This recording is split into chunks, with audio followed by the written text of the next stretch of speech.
Our devotional thought from the Old Testament today comes from Leviticus chapter 5. Leviticus chapter 5, verses 5 through about verse 11. And the thought is this: everybody can afford to bring an offering to God.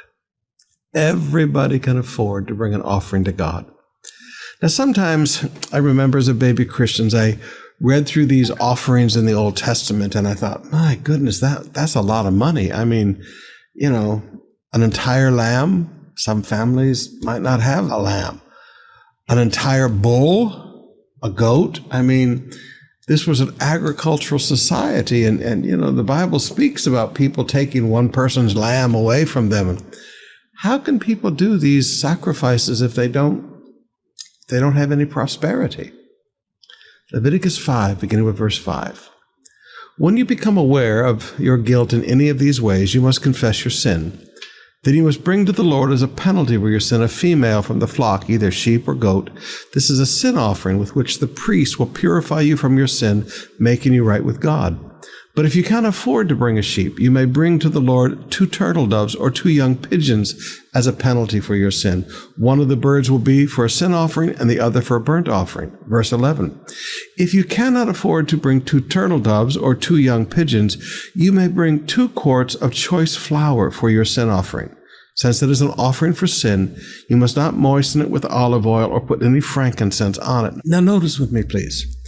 Even under the Old Testament law, with sacrifices that had to be made for sin, we don't do this today because Jesus is our sacrifice, all right?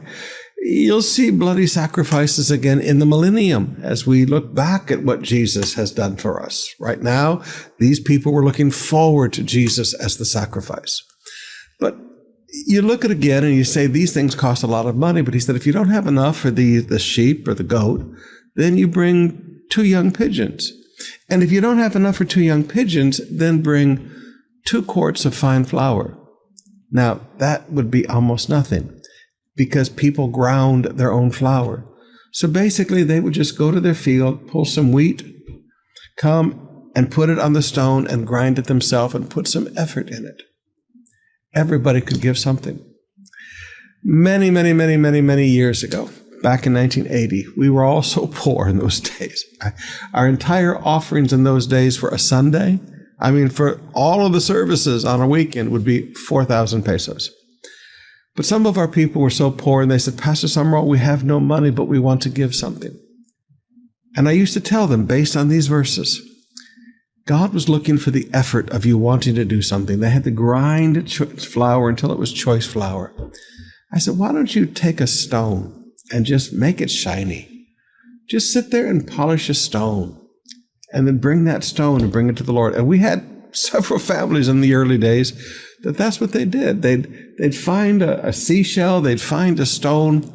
First, they'd just polish it. Later on, they began to paint things on it. But that's what they could do. Everybody could give an offering to the Lord. Now, beloved, I want you to understand, with God, it's not what you give. And with God, it's not how much you give.